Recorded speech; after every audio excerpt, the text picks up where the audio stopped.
Pues bien, continuemos nuestro análisis sobre los valores y los ideales políticos, deteniéndonos especialmente en la fraternidad y la tolerancia. En primer lugar, debemos intentar una breve definición de la fraternidad, que en la filosofía política se refiere al vínculo de concordia y solidaridad que une a los ciudadanos de un grupo social, una comunidad política o una nación. La fraternidad, cuyo origen etimológico deriva del latín frater, que significa hermano o hermandad, expresa un afecto y confianza que es propio justamente de hermanos o personas que se tratan como hermanos, y proyecta la asociación de individuos que tienen los mismos intereses. Por lo tanto, la fraternidad es sinónimo de hermandad y por extensión de amistad o camaradería. Es la unión y la buena correspondencia entre individuos o grupos de personas que fraternizan y se tratan afectuosamente.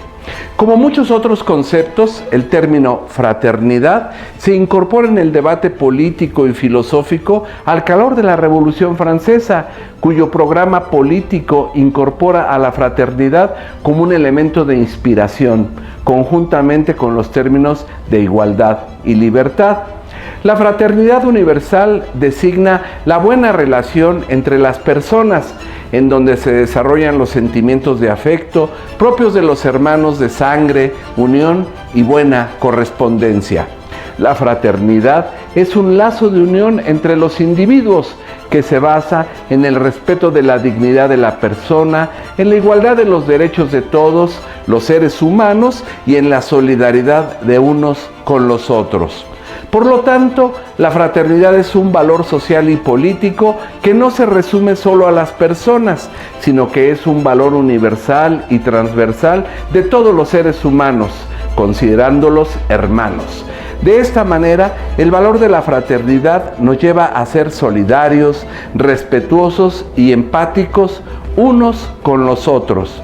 Sin embargo, mientras la igualdad y la libertad representan derechos de los ciudadanos que deben ser exigidos, la fraternidad asume, por el contrario, la connotación de una obligación moral y ética para el conjunto de la población que debe ser construida colectivamente.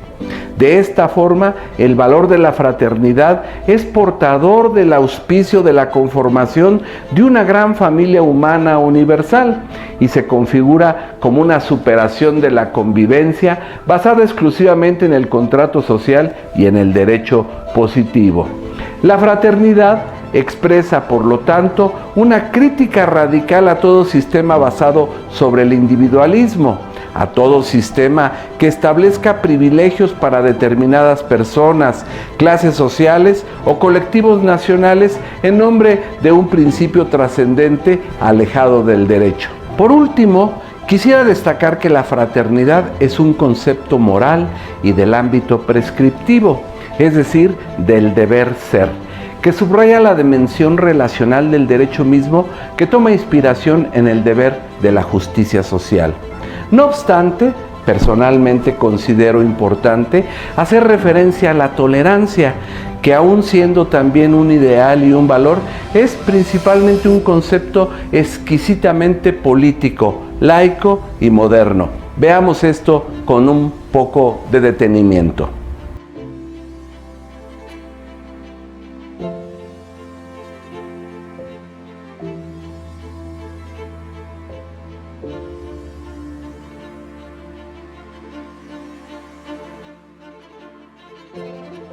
Y para analizar el tema de la tolerancia surgen algunas preguntas claves a propósito de la democracia y que son las siguientes. ¿Debemos ser tolerantes con los intolerantes? ¿La indiferencia es sinónimo de tolerancia? ¿Cómo se relaciona la persuasión con la tolerancia? ¿La concepción liberal de la tolerancia es suficiente para afrontar los nuevos temas que caracterizarán a la democracia en el siglo XXI? Pues, para responder a estas cuestiones, iniciemos mencionando que la tolerancia es un valor político y al mismo tiempo un ideal y un principio de la vida colectiva. Esto es así porque la lucha contra los dogmatismos religiosos o políticos no puede darse por concluida. Estos continúan acechando desde distintos ámbitos.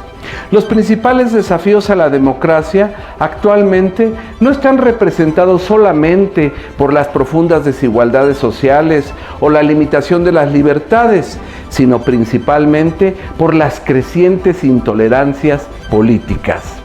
La globalización económica, así como la internacionalización de los estilos de vida, actualmente aparecen como procesos de uniformidad, indiferenciación y homologación cultural y del consumo bajo la lógica eficaz de la racionalidad instrumental, del dominio de la técnica y del capitalismo financiero. Es también, no lo olvidemos, una globalización de las desigualdades sociales y de la integración de una sociedad universal de consumidores. Se presenta como un acelerado proceso de similitudes sociales y culturales a nivel planetario, mientras que en el horizonte asoman amenazantemente los particularismos nacionalistas, las políticas aislacionistas, el racismo, los prejuicios, las persecuciones étnicas, las prácticas de la exclusión social y, por si fuera poco, las prácticas también de la supremacía blanca.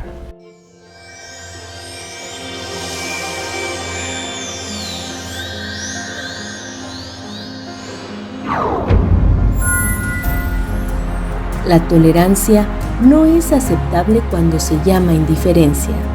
Alain Touraine. La tolerancia es un fruto de la duda. Norberto Bobbio. El hombre sin virtud es el más impío y salvaje de los animales.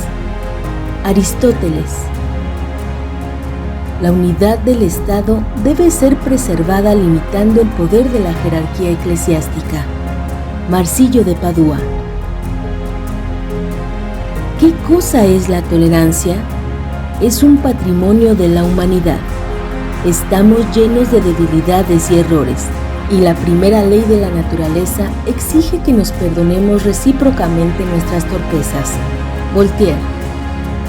Puesto que el hombre no es autárquico, sino depende en su existencia de otros, el cuidado de ésta debe concernir a todos, sin lo cual la convivencia sería imposible. Hannah Arendt. Los últimos representantes del sistema tradicional tienen miedo de morir. No quieren aceptar que su sistema de valores y de verdades ya no permite conocer la verdadera naturaleza de los fenómenos. Galileo Galilei. Trata a los demás como quieras que te traten a ti. Immanuel Kant. La tolerancia y la reciprocidad tienen que ver con la igualdad originaria de los individuos. John Locke. No es imposible que Dios ordene que quien viva conforme a los dictámenes de la recta razón y no crea sino lo que su razón natural concluye que deba creerse, sea digno de vida eterna. Guillermo de Ockham. Sin la libertad de pensamiento y el libre albedrío, no podría existir la dignidad humana. Erasmo de Rotterdam. No me gusta la palabra tolerancia, pero no encuentro otra mejor. El amor empuja a tener, hacia la fe de los demás, el mismo respeto que se tiene por la propia. Mahatma Gandhi.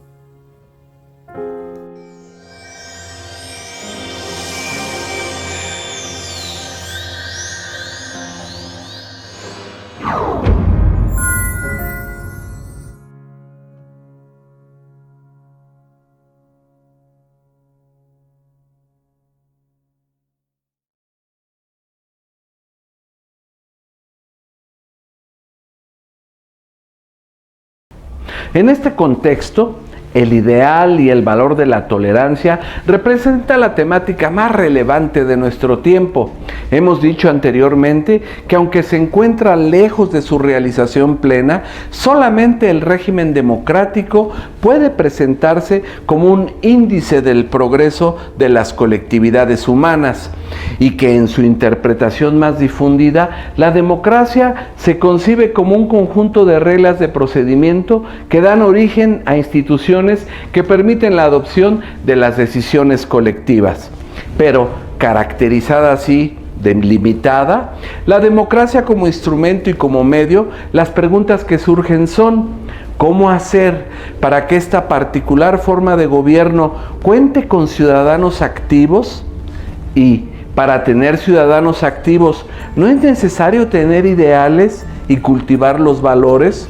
Y si esto es así, ¿cuáles valores y cuáles ideales? Ciertamente, los ideales y los valores son necesarios, y entre estos, el primero que se presenta es el de la tolerancia. Porque si hoy existe una amenaza en contra de la democracia, esta proviene, una vez más, del fanatismo, o sea, de la creencia ciega en la propia verdad y en la fuerza capaz para imponerla a los otros. Para entender de mejor manera este análisis que estamos proponiendo, tenemos que referirnos a la formación de las Inquisiciones.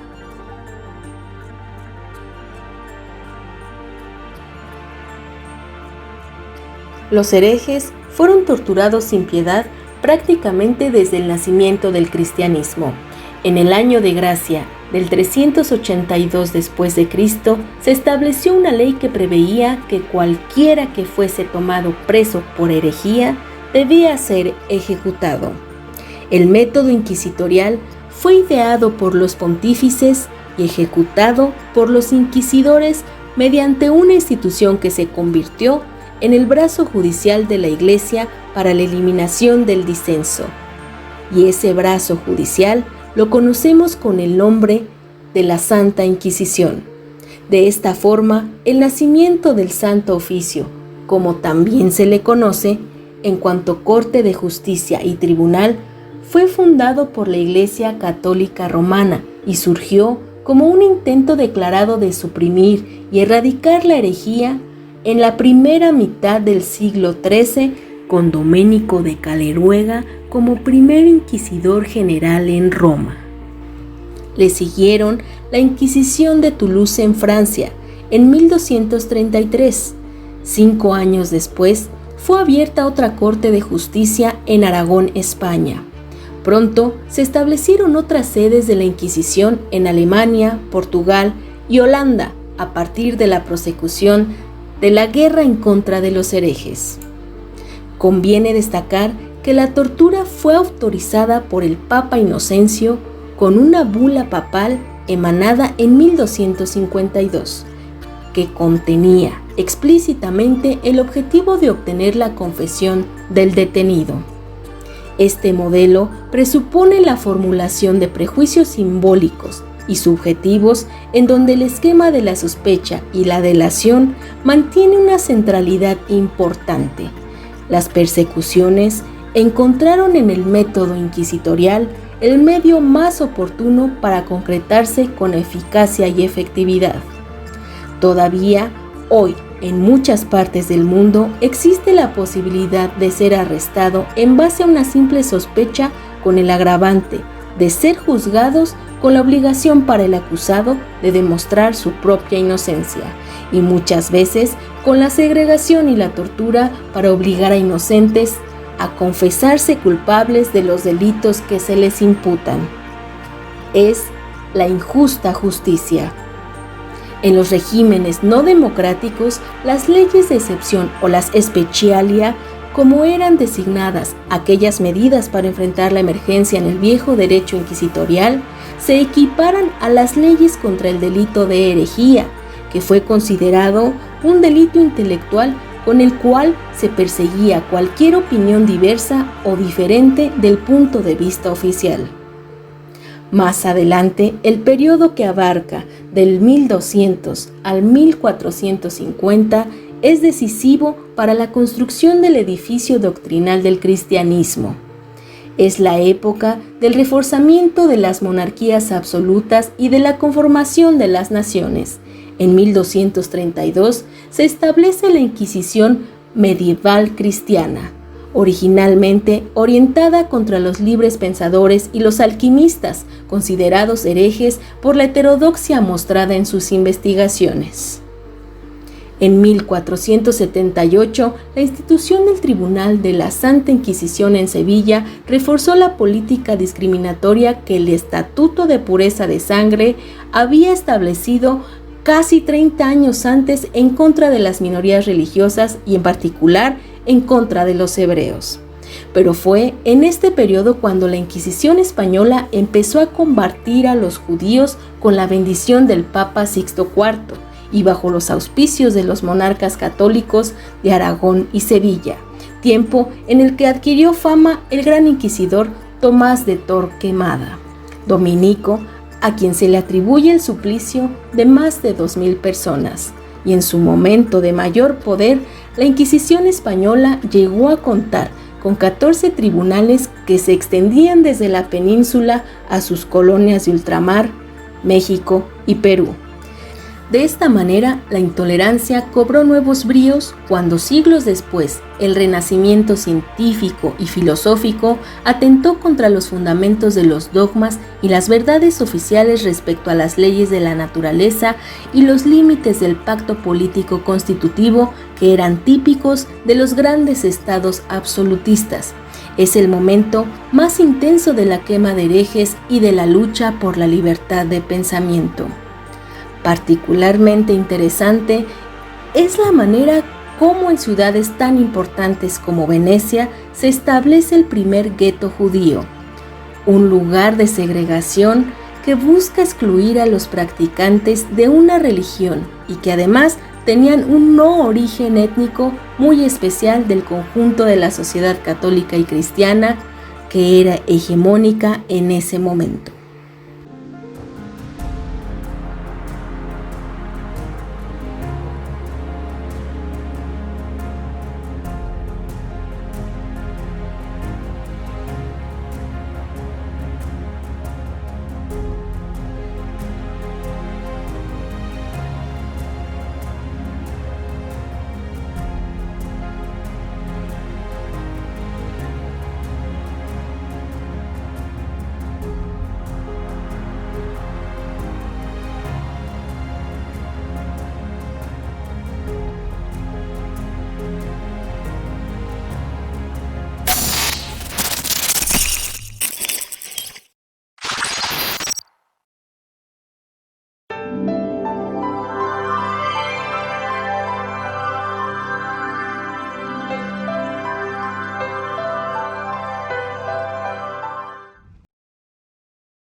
Intentemos entonces acercarnos a una definición conceptual de la tolerancia en dos sentidos, uno tradicional y otro contemporáneo.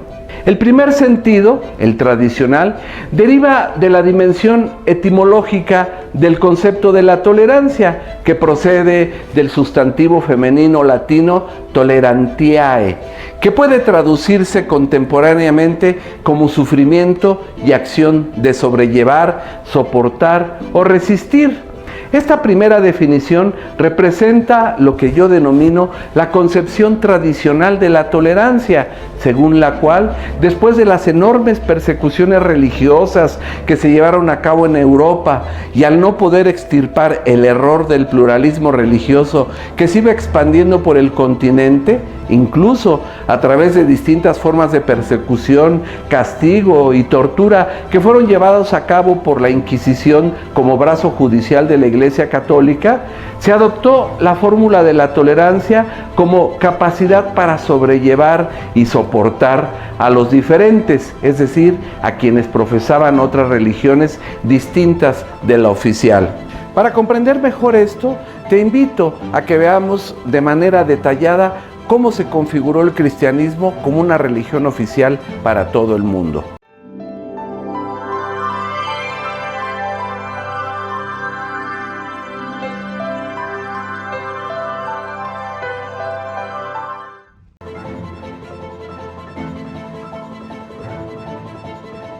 Para ello analicemos brevemente la manera como la intolerancia se desarrolló en el Imperio Romano. Recordemos que en Roma, bajo el emperador Constantino, durante el siglo III después de Cristo, el cristianismo se convirtió en la religión oficial del Imperio Romano. Fue bajo este imperio que la religión cristiana penetró en Europa, cuando Constantino, durante la campaña militar contra el usurpador Magencio, hizo figurar en los escudos y estandartes de los ejércitos el misterioso signo de la cruz con el monograma que había visto en un sueño y que atribuyó al Dios de los cristianos la victoria que había logrado con dichos signos. Posteriormente, el emperador Constantino anuló las medidas contra los paganos por considerar que había más de un camino que conducía a la verdad. Y en ese contexto, el emperador proclamó la libertad de culto y restableció el derecho de propiedad que antiguos emperadores habían suprimido a los cristianos. Unificó el imperio, reorganizó el Estado romano y marcó la victoria al final del cristianismo al final del siglo IV después de Cristo. Entre los primeros europeos convertidos al cristianismo figuran tribus consideradas bárbaras por los griegos, como los celtas de Britania, que adoptan la religión a finales del siglo III, y el primer rey de los francos, quien se convierte al cristianismo en el año 496. Fundador de Constantinopla, lo que hoy es Estambul, la capital de Turquía, que fue la capital durante un largo periodo del Imperio de Occidente, Constantino fue el primer emperador romano cristiano y también el primero que manifestó la existencia de un invisible Summum Deus, a quien consideraba el principal creador del universo.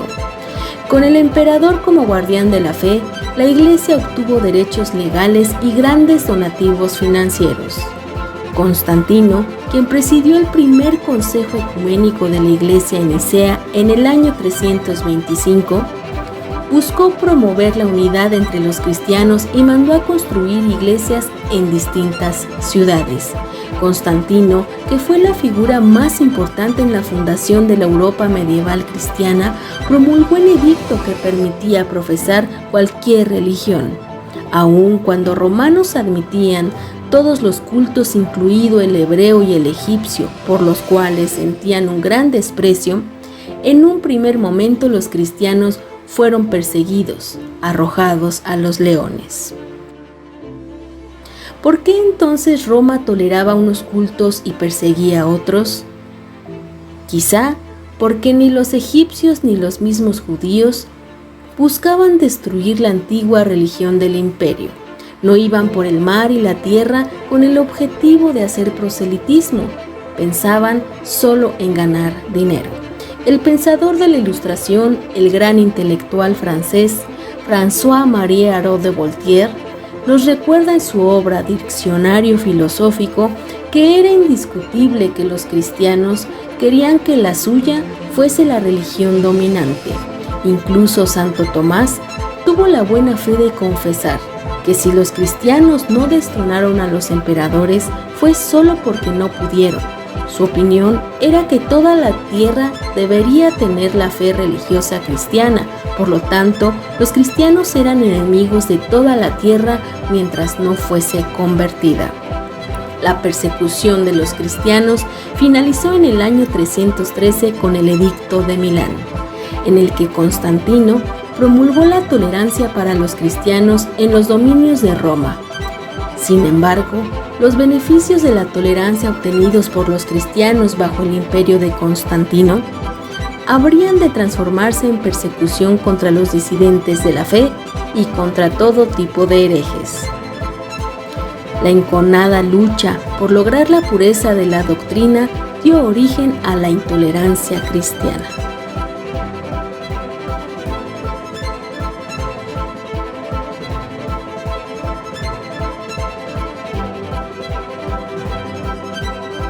La conclusión de esta primera acepción tradicional de la tolerancia es: traté de cancelarte por todos los medios de la faz de la tierra, pero como resultó imposible, me he obligado a tolerarte, a soportarte como un mal necesario, y en esta concepción la tolerancia va a representar fundamentalmente una dimensión que involucra solamente al individuo en su relación con otros individuos.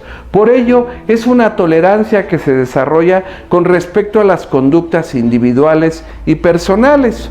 Sin embargo, también existe otra acepción más moderna del concepto de tolerancia que deriva del latín tolere, según el cual tolerar significa sobre todo una acción colectiva de reconocimiento, ya sea de creencias, ideologías o de posiciones que no compartimos. Esta segunda definición representa la concepción contemporánea de la tolerancia, de acuerdo con la cual, en términos de la convivencia humana, es mejor reconocerte que soportarte. Esta concepción permitió el desarrollo de la tolerancia, del estrecho ámbito de las disputas religiosas a los nuevos espacios de la vida política, social y cultural. De esta forma, se constituye la tolerancia como una política del reconocimiento, ya no solamente de los individuos, sino y principalmente de los colectivos y de los grupos sociales.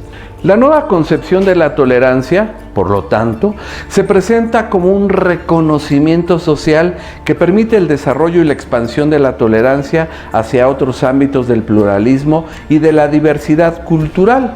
Incluso actualmente se hace referencia a una concepción multicultural y pluralista de la tolerancia.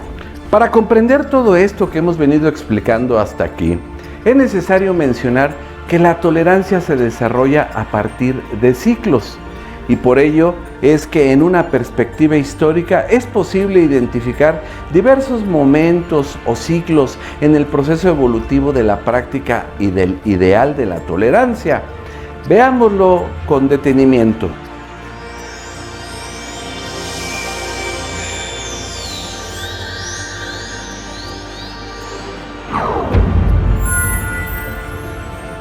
Triste época la nuestra. Es más fácil desintegrar un átomo que un prejuicio. Albert Einstein. Nadie nace odiando a otra persona por el color de su piel o su origen o su religión. Nelson Mandela. Viajar enseña tolerancia. Benjamin Disraeli. La libertad de filosofar y de decir aquello que sentimos es la libertad que pretendo defender de todos los modos posibles de los peligros de opresión representados por la excesiva petulancia de los predicadores. Baruch Spinoza. Nadie quiere conceder a los demás el derecho a equivocarse. Goethe. La tolerancia es la mejor religión. Víctor Hugo. La tolerancia nace de la necesidad de la convivencia en la diversidad. Isidro H. Cisneros. Sería temerario e insensato pretender con violencia y amenazas que aquello que tú crees verdadero aparezca tal para todos. En el futuro, solo que se proceda con raciocinio y moderación, la verdad se hará luz imponiéndose por virtud propia. Tomás Moro. El hombre siempre es un buscador y no un poseedor de la verdad.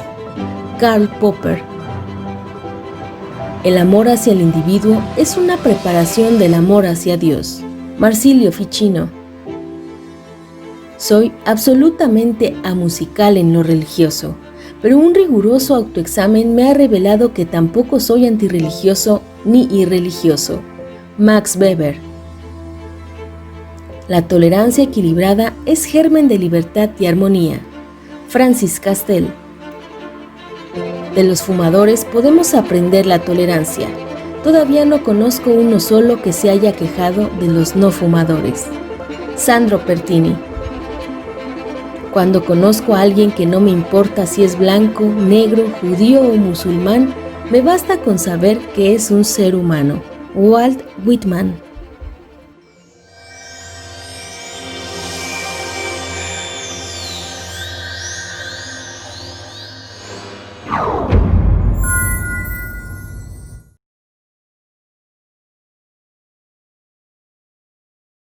Podemos decir que empezamos con el ciclo que se desarrolla con los antiguos griegos, quienes eran tolerantes con los ciudadanos que pertenecían a la comunidad política o a la polis, pero al mismo tiempo intolerantes con aquellos que no formaban parte del ámbito de la comunidad política.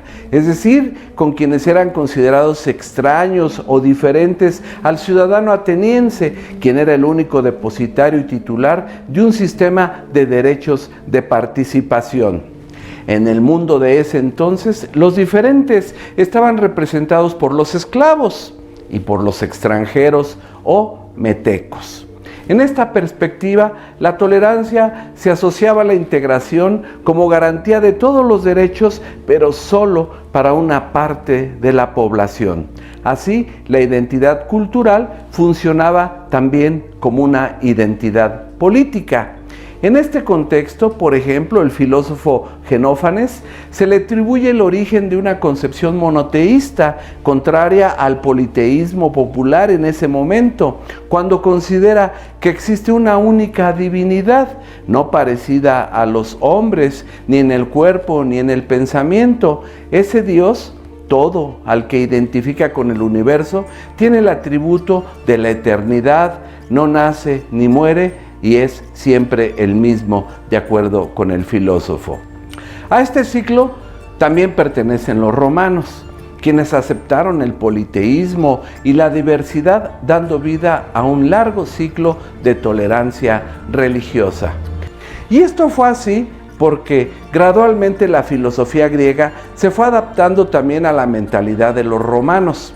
Este eclecticismo representó un intento por escoger entre las doctrinas de las diferentes escuelas aquellos elementos que eran susceptibles de haber conciliados e integrados en un cuerpo doctrinal único.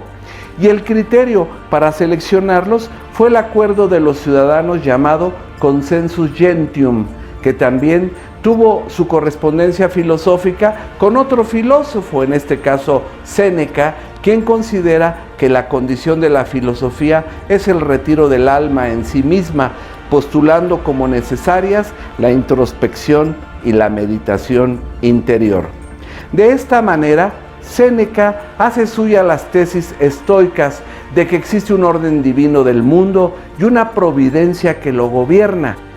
También postula el parentesco de los hombres con Dios y justamente por virtud de este nexo sostiene que los individuos se deben amar los unos a los otros. Encontramos aquí ya algunos fundamentos de lo que será la cosmogonía filosófica del cristianismo.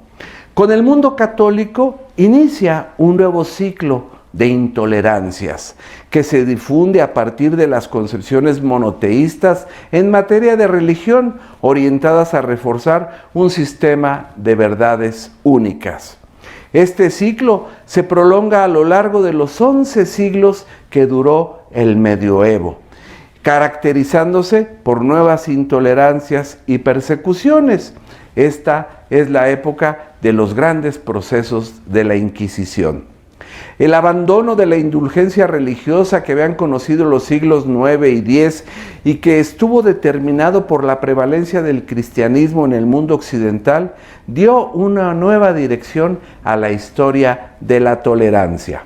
Las formulaciones teóricas del pensamiento político medieval, representadas por San Agustín en su obra La ciudad de Dios y retomadas casi un siglo después por Tomás de Aquino, dan origen a la escolástica, cuya tesis más importante es que la especulación filosófica solo es legítima si se encuentra sometida al dogma religioso.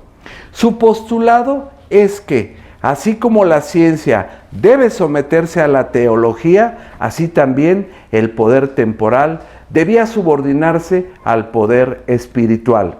Es el período de los grandes absolutismos y de una autoridad incuestionable de la Iglesia romana y de su máximo representante, que era el Papa.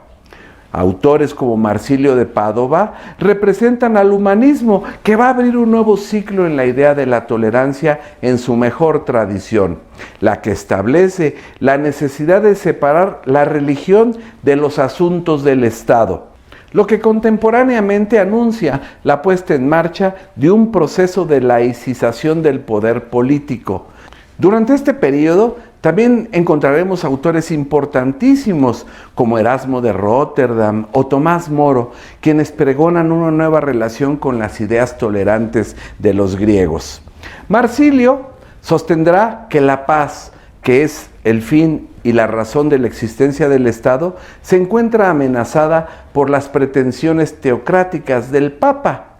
Afirma que así como en el organismo la salud y la armonía de las funciones se identifican, de este modo puede ser interpretado el Estado, que tiene por tarea preservar la paz y la participación del pueblo. Su propósito era refutar las pretensiones papales de la plenitud de poderes de una manera tan radical que invertía totalmente la posición del pontífice, quien pretendía que los gobernantes seculares estuvieran sometidos al papado. Contrariamente, Marsilio de Padova plantea una modificación de la perspectiva al proponerse demostrar que, por el contrario, el papado y el clero deberían estar sometidos a todo el pueblo, no solo en los asuntos temporales, sino también en los espirituales. Los poderes del clero debían reducirse simplemente a la administración de los sacramentos y a la enseñanza de la ley divina, pero incluso en estas funciones los eclesiásticos, según Marsilio, en su obra El Defensor de la Paz, requerían ser controlados y regulados por el pueblo. Esta doctrina de la soberanía popular postulaba la necesidad de un control de la sociedad humana sobre los valores religiosos y las instituciones eclesiásticas. El periodo del humanismo es muy importante porque es el movimiento intelectual que va a acompañar a otro gran periodo histórico que conocemos con el nombre del Renacimiento, por lo que este ciclo de la tolerancia se va a caracterizar por una mayor autonomía de la razón, al asociarse la idea de la tolerancia a las libertades y a la defensa de la dignidad de la persona. Diferentes autores encarnan la posibilidad, por lo menos teórica, de una nueva sociedad fundada en la libertad de conciencia y la tolerancia. Si pudiéramos dibujar una línea de continuidad entre el pensamiento de los filósofos de la tolerancia y la situación política de ese momento, observaríamos que el florecimiento del pensamiento libre es una respuesta a las grandes intolerancias representadas por los procesos inquisitoriales contra Giordano Bruno, Miguel Servet, Galileo Galilei y Baruch Spinoza. El origen y el desarrollo de la civilización renacentista, sobre todo en los siglos XV y XVI, coincide en el plano histórico con acontecimientos importantes que van a marcar el tránsito de la edad medieval a la edad moderna. Entre estos hechos destacan de manera particular el florecimiento de las monarquías europeas, que serán el antecedente para la construcción de los estados nacionales, los importantísimos descubrimientos geográficos como la llegada de Cristóbal Colón a América en 1492, la invención de la imprenta y su popularización por parte de Gutenberg, así como de la pólvora y el inicio de la Reforma Protestante con Lutero y Calvino. Estos hechos encuentran su expresión política en la formación de los estados y económica y social en la ascendencia de la burguesía mercantil. Florece la civilización urbana y se afirma una economía abierta en contraposición al sistema cerrado del medioevo. La expansión de una economía mercantil y monetaria, representada por una burguesía activa e industriosa, y los descubrimientos geográficos que tienen lugar en el Atlántico y no en el Mediterráneo, contribuyen a dar origen a una nueva civilización en Europa que crea las condiciones sociales, pero también mentales, para el surgimiento de una importantísima cultura humanista. Por lo tanto, la Iglesia iniciará a perder su dominio secular, que pasa a los laicos o a la burguesía ciudadana. También surgen academias literarias y científicas en oposición a los exclusivos ámbitos teológicos. El Renacimiento va a significar pues un segundo nacimiento espiritual del individuo, una renovación de su relación consigo mismo y con los otros. Y la principal característica de esta nueva conducta humana va a ser el cese de la hostilidad contra quienes mantenían y profesaban ideas diferentes a las hegemónicas en el campo de la moral y de la religión.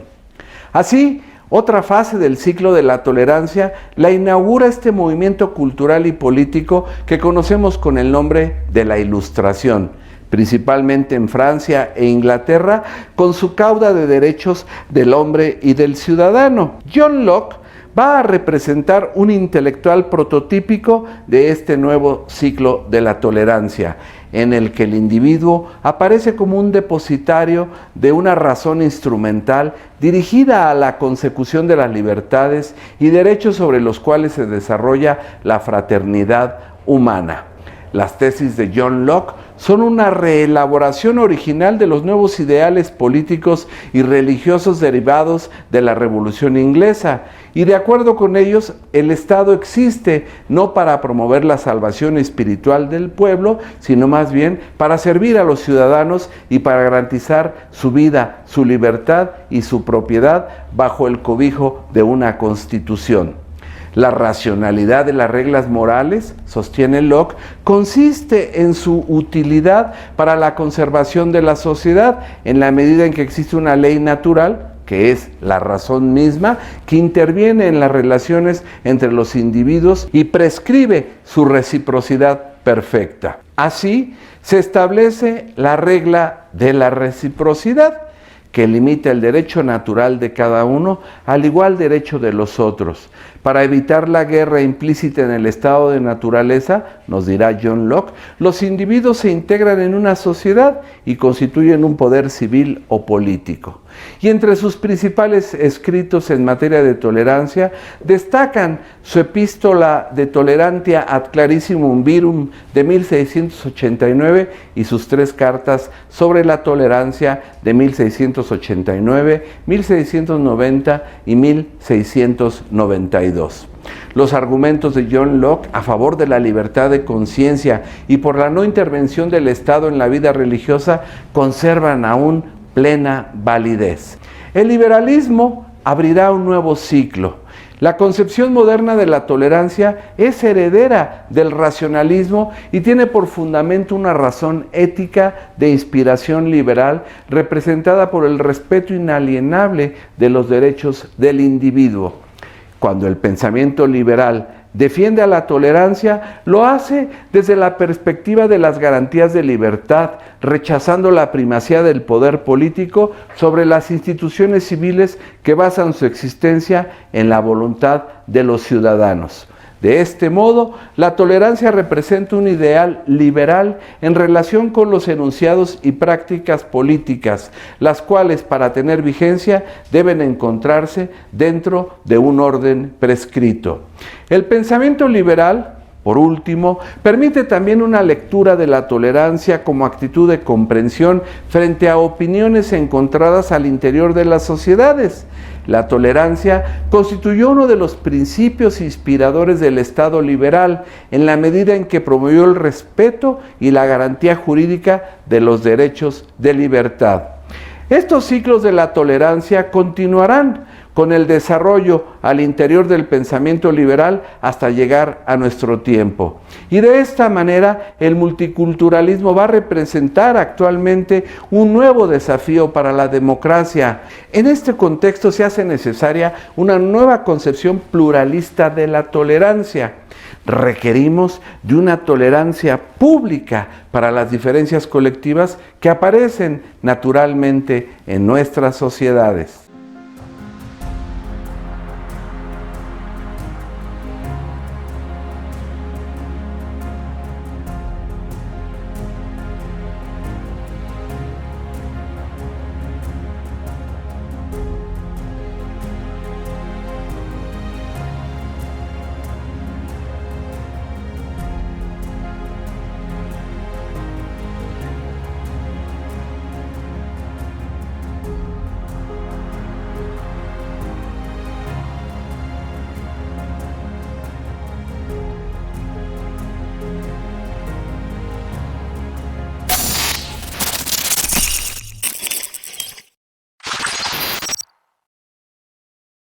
De esta manera, fue como el término tolerancia, que fue heredado al lenguaje político y social por las controversias religiosas del pasado, e inició a adoptar paulatinamente el significado positivo de respeto y reconocimiento. Encontramos así un lento recorrido de la tolerancia desde el terreno de las controversias religiosas al ámbito de las controversias políticas. Posteriormente, y sobre estas bases, la democracia liberal incluyó a la tolerancia entre sus valores constitutivos. La reconoció como la solución éticamente apropiada en relación con las diferencias existentes en una colectividad, mismas que por su propia naturaleza y complejidad son potencialmente conflictivas respecto al modo como en una sociedad los individuos deben vivir. Hasta nuestros días, el principio de la tolerancia pluralista ha impuesto el reconocimiento de los diversos puntos de vista, estableciendo que todas las opiniones tienen el mismo valor. Tolerar entonces no significa renunciar a las propias convicciones, a su defensa y a su difusión, sino a defenderlas sin recurrir a imposiciones violentas. La tolerancia multicultural es una forma de apertura, comprensión y respeto por la diversidad. Es una virtud pública que permite la cooperación y la inclusión de las diferencias. Además, la tolerancia es primordialmente un fruto de la duda. El democrático dice: creo estar en la verdad, pero me podría equivocar. Permítanme intentarlo, y si los resultados de mis acciones son malos, entonces tocará a ustedes el turno. Por el contrario, el autoritario dirá: yo tengo la verdad y los resultados de mi actividad serán siempre buenos, y por lo tanto, o ustedes están conmigo o están en mi contra.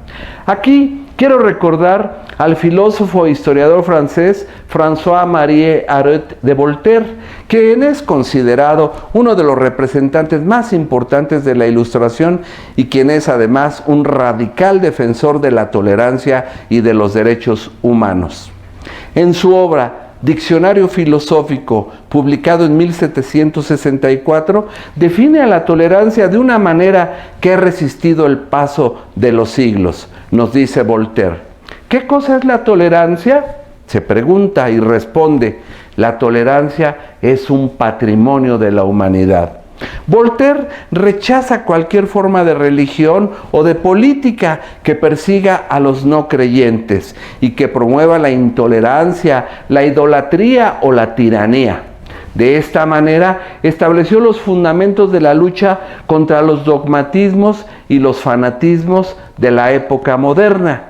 Sostenía que la tolerancia es un principio absolutamente racional y agregaba: estamos llenos de debilidades y errores.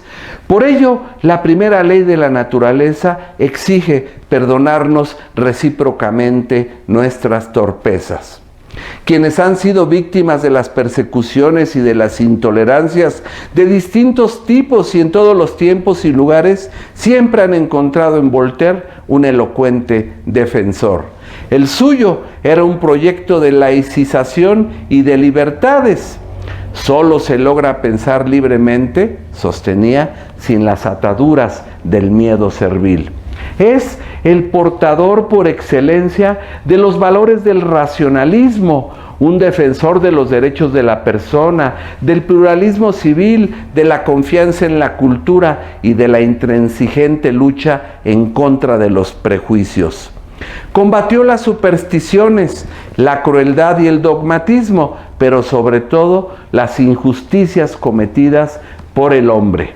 Por ello es que, siguiendo sus pasos, es necesario propiciar un mundo en el que la razón y la tolerancia sustituyan a la violencia y a la barbarie, porque la historia de la humanidad es más bien la historia de la inhumanidad, es decir, de la violencia, la guerra y el conflicto. En nuestro tiempo, la tolerancia debe ser considerada como una forma de apertura, de comprensión y de respeto por la diversidad. Además, representa una virtud que permite, y esto es muy importante, la cooperación y la inclusión de las diferencias. La tolerancia no es un medio para lograr algo, sino que representa un fin en sí mismo, porque privilegia el método de la persuasión sobre el método de la fuerza. Actualmente, la tolerancia no solo es una actitud moral y ética, sino también y sobre todo una regla de comportamiento para la convivencia social y política. La tolerancia se expresa a través del diálogo, como un uso ingenioso de la palabra, capaz de abrir incluso al espíritu más cerrado. Y al diálogo se agrega de la misma manera la persuasión, como una capacidad o habilidad para convencer a las personas mediante razones y argumentos. Cuando la tolerancia se transforma de precepto moral en norma jurídica, ocurre el definitivo reconocimiento de los derechos inalienables del ciudadano. Y del mismo modo, cuando la tolerancia transita de la religión al ámbito de la política, logra imponer a los ciudadanos un código de conducta civil que representó al buen gobierno o gobierno de las leyes, distinguiéndolo del mal gobierno o el gobierno de los hombres. La tolerancia, por lo tanto, se estableció como virtud política cuando el pensamiento liberal la introdujo en las leyes, considerándola además el fundamento del Estado de Derecho. Desde entonces, los instrumentos de la tolerancia han sido la razón y la experiencia, mientras que sus principales riesgos provienen del error, la parcialidad, la falsificación y las intolerancias.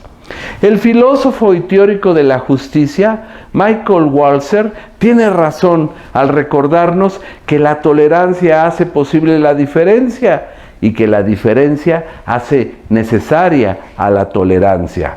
La tolerancia es, por lo tanto, un valor político que expresa la dinámica de las fuerzas sociales y establece la regla de la reciprocidad, que limita el derecho de cada uno al igual derecho de los otros. Además, la tolerancia permite la inclusión pública de las diferencias y de las identidades colectivas que han sido excluidas, marginadas y oprimidas. Sin embargo, los valores que identifican a la democracia no han impedido el surgimiento del prejuicio y de la discriminación como formas de rechazo y desprecio social. Es frecuente culpar a los adversarios, quienes son víctimas expiatorias, y se considera que son ellos y no nosotros los responsables de los problemas. Esto ocurrió durante los hostigamientos y las persecuciones religiosas de la antigüedad, pero sigue ocurriendo actualmente con las persecuciones políticas y los hostigamientos cotidianos a las libertades. La vieja fórmula ha continuado a ser la misma. Ellos, a los que perseguimos a causa de sus creencias, solo pueden salvarse si aceptan la religión verdadera, es decir, la nuestra. Ellos, a los que intentamos destruir, están preparando nuestra destrucción, mientras que nosotros solo nos limitamos a ejercer el derecho de protegernos. Por ello, construir tolerancia implica tratar de ser inmunes a los estereotipos y a la parcialidad, lo que significa reconocernos, al mismo tiempo como iguales, pero diferentes, sintetizando dos conceptos que se conciben como contrapuestos. La tarea de la política en la democracia consiste en garantizar el respeto y la promoción de los valores cívicos. En estos momentos requerimos consolidar la nueva concepción pluralista de la tolerancia, referida, como ya dijimos, al reconocimiento público de las diferencias colectivas que aparecen en las sociedades contemporáneas y que son representativas de los grupos e intereses que se desarrollan a su interior. Y porque todavía hoy, en los regímenes democráticos, persisten grupos considerados diferentes o inferiores que son excluidos.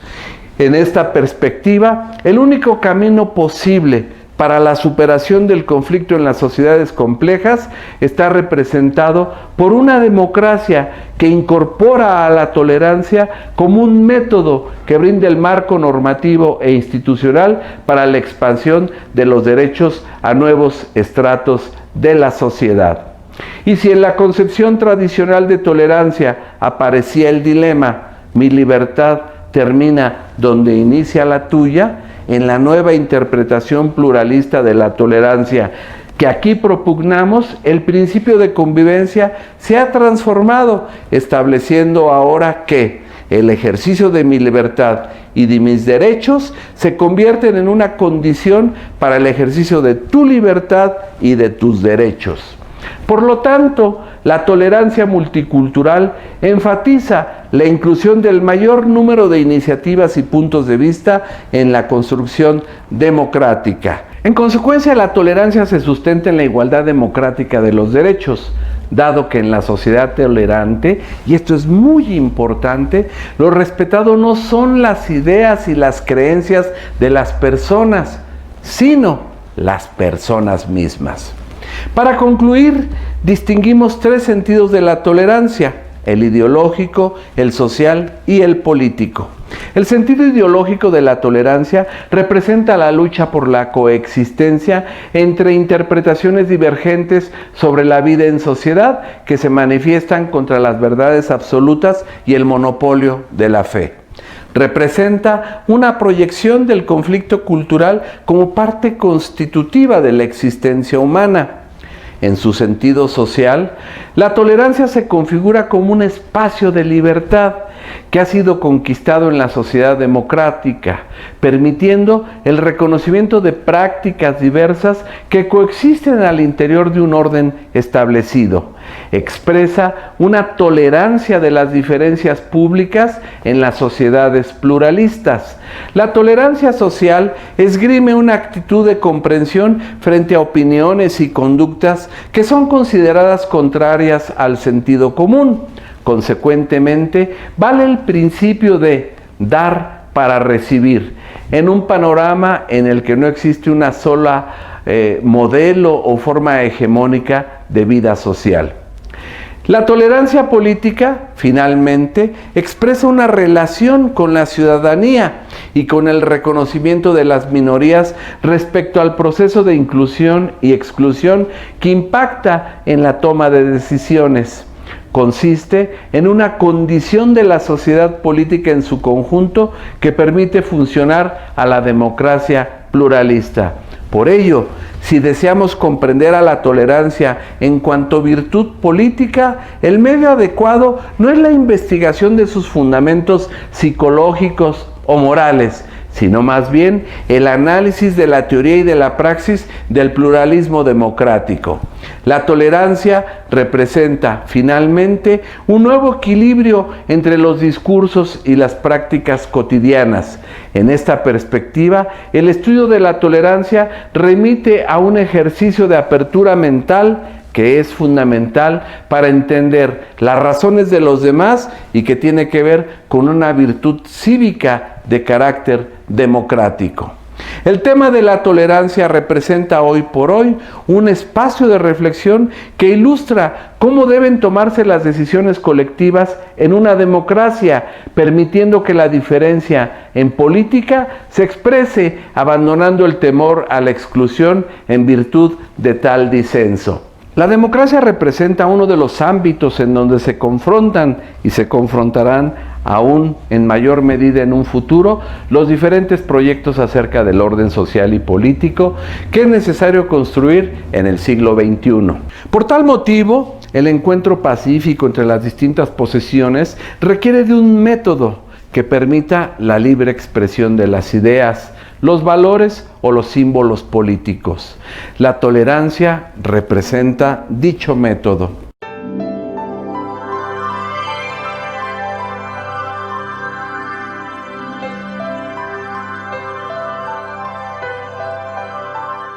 Hemos visto entonces que la tolerancia es un valor y un ideal político de gran importancia en las sociedades de nuestro tiempo. Analizamos cómo transitamos de una concepción tradicional de la tolerancia, donde las personas son consideradas en lo individual, a otra concepción multicultural de la tolerancia, en donde lo importante son los grupos y las comunidades. Y para tener un panorama completo, te invito a que nos acompañes al siguiente programa, donde analizaremos los aspectos más relevantes de un fenómeno contemporáneo peligroso y de gran preocupación, que son los fenómenos de la intolerancia en el campo social, político, cultural, medioambiental y económico. Te esperamos.